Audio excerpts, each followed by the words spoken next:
Blessings one and all, and welcome to the podcast.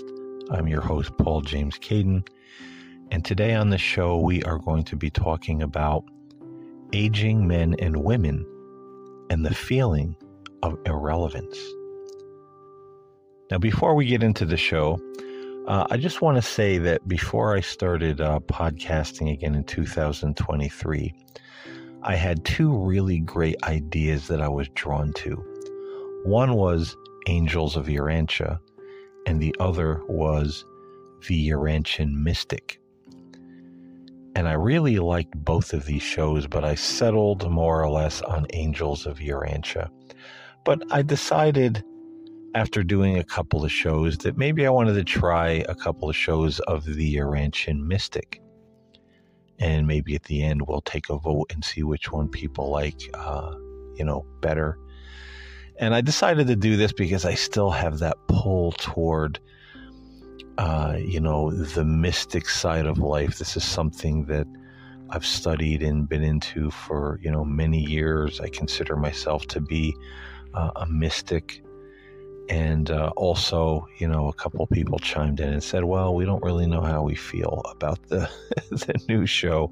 We like it better when you talk about the self-development, the personal kind of things. And, that's what we enjoy hearing you talk about, not so much the kind of the conspiracy type of thing. So, maybe that was a sign from above, and I just decided, hey, okay, I'll do a couple of shows of the Urantian Mystic, and then we'll see what everyone thinks and how I feel, and we'll take it from there.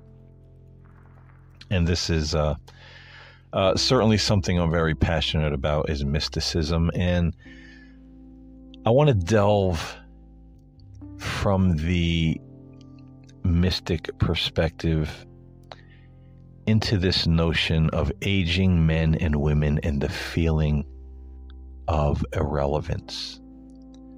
Now, if you look on the internet, this has been something that's been kind of poking its, ugly head up for a while now. A lot of articles, a lot of blogs, a lot of people in counseling and, psychology writing articles about this. And what inspired me to talk about this topic was that it showed up in the news feed on Google News on the internet. And I saved the article, and it was on Psychology Today. I think it was posted January 23rd. I think this article came out.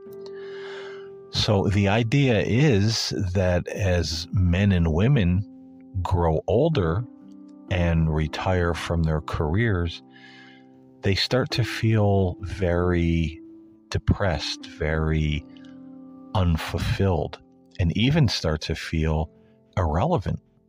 Who are they? How do they fit into the world? Do they matter anymore as individuals and as human beings? They go through a bit of an identity crisis. Who they used to be, they're no longer that person. Whether they were a teller at the bank, a CEO, a manager at the grocery store, a line worker in a factory, whatever they happen to devote so many years of their lives to is no longer there. That's gone. They're retired. They're older. They don't get up every day and go to work and go to the daily grind. So there's that sense of emptiness. What do I do now? Who am I now? And it's not unusual to see people, and this is a problem that, stems way back, because of the system we currently live in.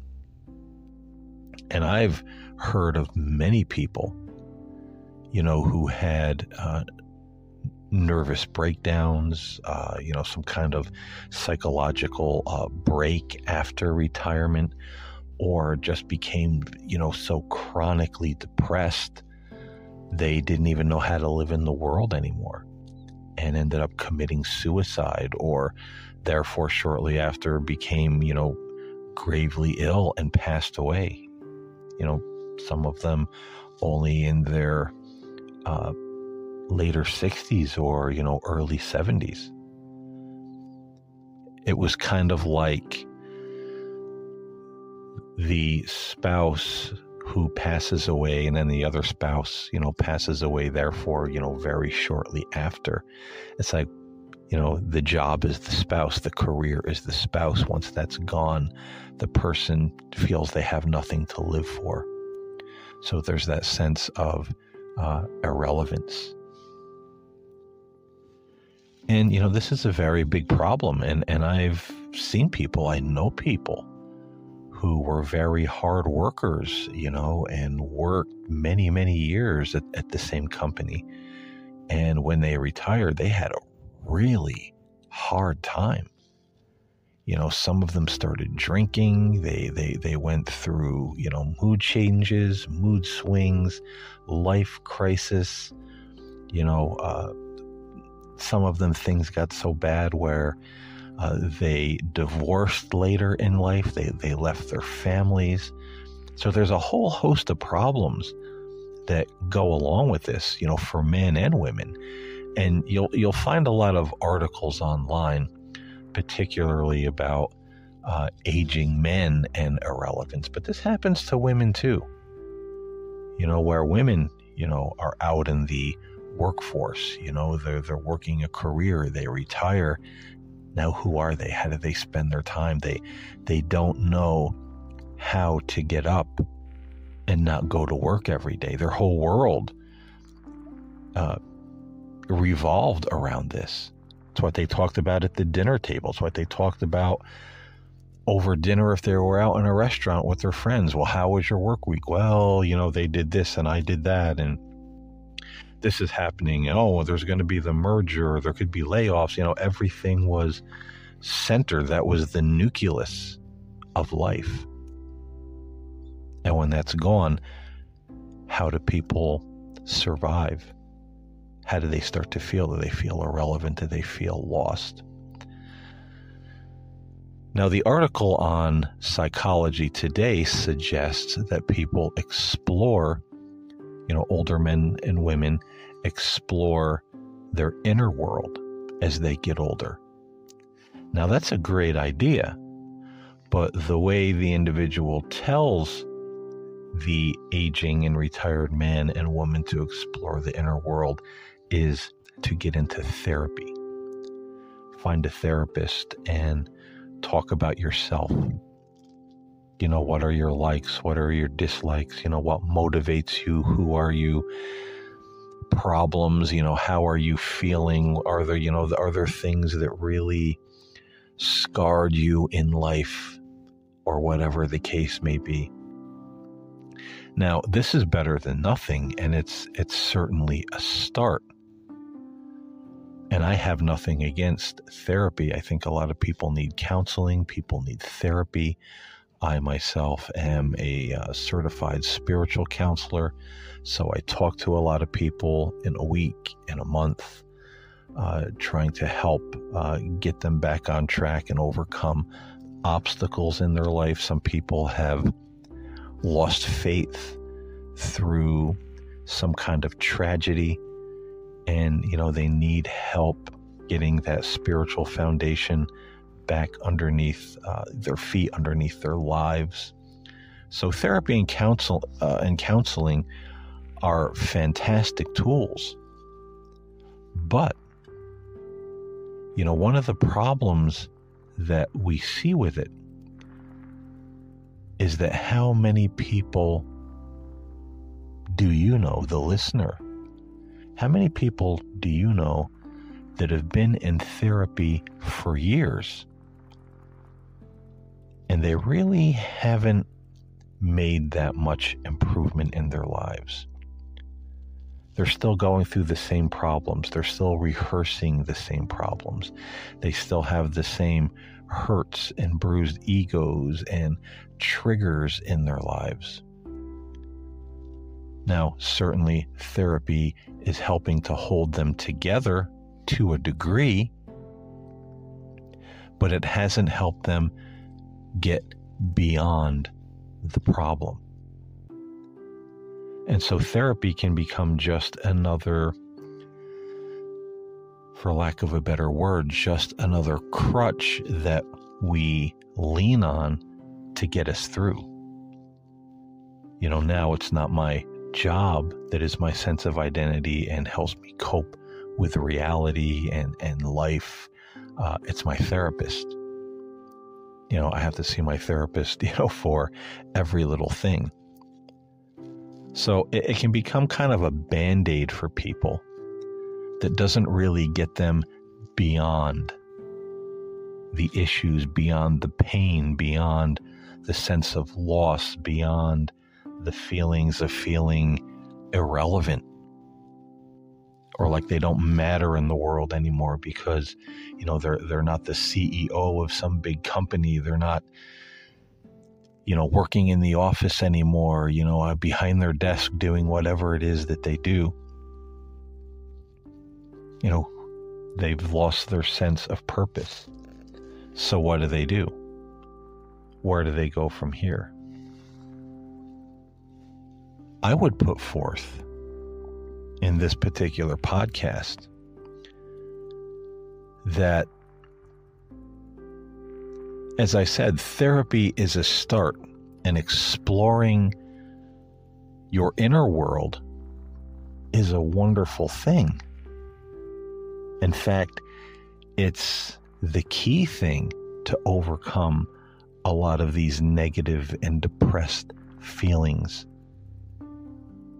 And this doesn't matter if you're older, if you're younger. I mean, there's a lot of people right now that are depressed, a lot of people that are on antidepressants, anti-anxiety medications, going to therapy, going, to counseling. And some people, have the wherewithal, where it helps, and they pull themselves up by the bootstraps and go on. But a lot of people are stuck in that going to therapy, being medicated cycle. And what happens if they don't take their medication? Well, they fall back into the feelings of depression and anger or anxiety or whatever the case may be. So, there's a lot of people of every age that are, going through something and suffering with depression. So this is relevant for everyone to explore the inner world. But what does it mean to explore your inner world? Well, to me, being someone who is a mystic, it has a very different meaning than going to therapy and knowing myself and talking about my problems and getting an antidepressant. To me, and to any other mystics out there, going within means going within yourself and finding the presence of God within you. The Bible is very clear that the Holy Spirit, the Spirit of God, lives in us. We are the temple of the Holy Spirit, the Bible tells us. The Urantian book tells us that the Father fragment, the Spirit of God, or what the Urantian book calls the thought adjuster, because the Spirit of God is always in us, giving us flashes of insight and information to do the will of God and choose for our highest good. So the Bible and the Urantian book tell us the Father lives in us. God is in us. And to the mystic, exploring the inner world is going within and connecting with that divine spark, that divine spirit, that Father fragment, as the Urantian book calls it, within you. Now, how do we do that, and why is it important? Well, there's several different ways you can do it. The way that I generally do it, and many call it going into the silence. So the way I go into the silence to explore the inner world is first I pray. If there's something I need specific guidance about, I will ask for that guidance. Dear God, before I go into the silence today to commune with your spirit within me, I'm asking for counsel, I'm asking for help, I'm asking for advice with whatever it is. And I open my mind, I open my heart, I open myself to you to lead me, to guide me, to help me, to show me the way.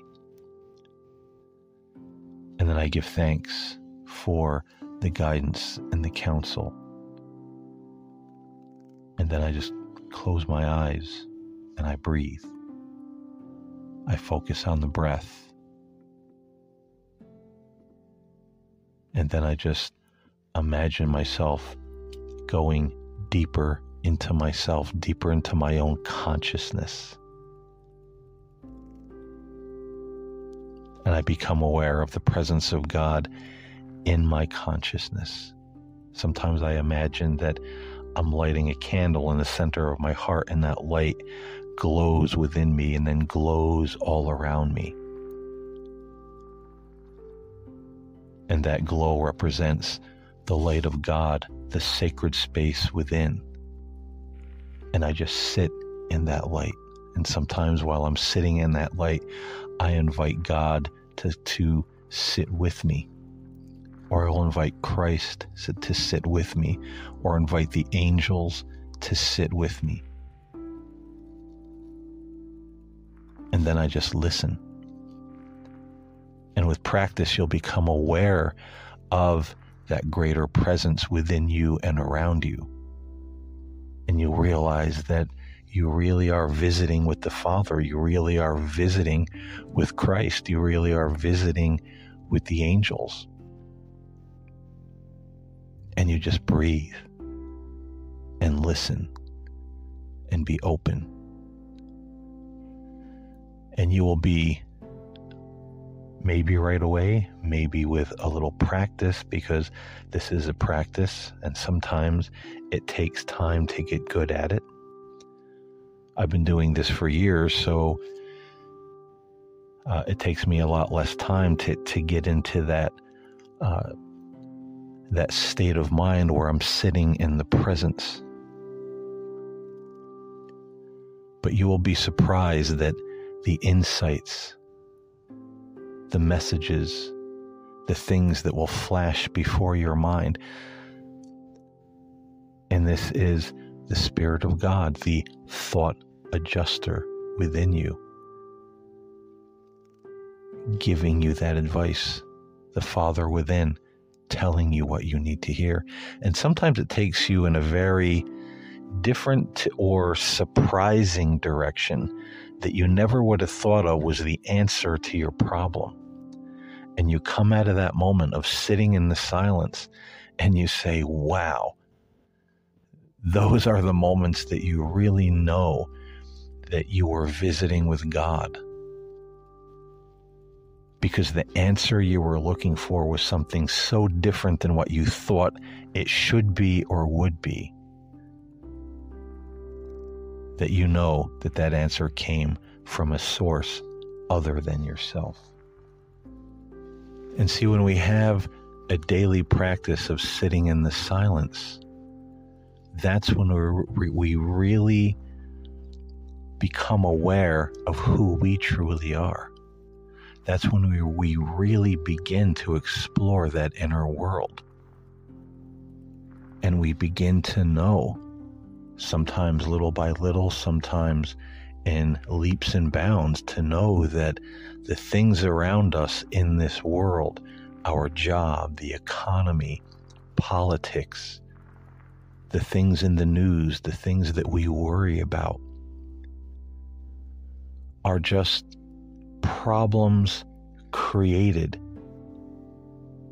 by human beings in this world, human beings who don't have a consciousness of God around them or in them. And they're just blundering through, thinking that money or earthly wisdom or education or their own egos or their job or their identity in that job, the title, I'm the CEO, I'm the president, I'm whoever, that title says I am, you begin to realize that you're more than that. And then when you begin to realize that there's more than this and you're more than that, it begins to take your interests in a different direction. You begin to explore life in directions you never thought you would before. You begin to mature, you begin to grow, you begin to become more seasoned. You see a larger picture of the world around you and yourself. And you realize how limited that picture was before. And as you take time to practice being in the silence and the presence of God each day and begin to grow in that, there comes a time where it doesn't matter.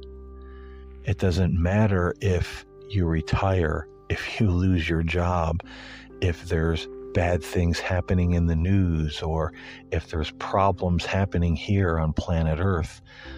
Naturally, you acknowledge the problems, you may have some concern, but you're not so overwhelmed where you're living in fear, you're living in dread, or if you're an aging man or woman, you're not feeling irrelevant because you lost that job. You're not suffering with your identity because you now know who you are. And you know that there's many other directions that your life can go in right now to deepen even more who you truly are, who you truly know that you are deep within. And all of this may sound like it's pie in the sky, or, oh, that's too good to be true. But I promise you that it's not. Every mystic throughout time, in every religious tradition, has said the same thing. In one way or another, they have said your meditation mat is your therapist. That's your place of counsel. That's your place of therapy. I've even heard Muslims say who, they have the prayer mat or the prayer rug that they take out 3 times a day, and they kneel and they pray. And I've heard many Muslims say that prayer rug, that prayer mat, that's my place of therapy. Because anything that's bothering me, anything that I'm wrestling with, anything that I need to know, I take it to God, I take it to Allah in prayer on that prayer mat when I pray. And then when I'm done praying, I just sit and I listen. What is God saying back to me? And they all say the same thing. Sooner or later, He always answers. So you don't see a lot of mystics or a lot of people that really cherish and practice that connection with God. You don't really see a lot of those kinds of people going to therapy or needing antidepressants or feeling like they're a nobody if circumstances in this material world begin to change around them. Because they're strong in who they are. They know who they are. Their faith is strong. They know God has their back no matter what. And they know He's going to guide them no matter what. The answer will always come one way or another. And I can tell you from experience that it always does.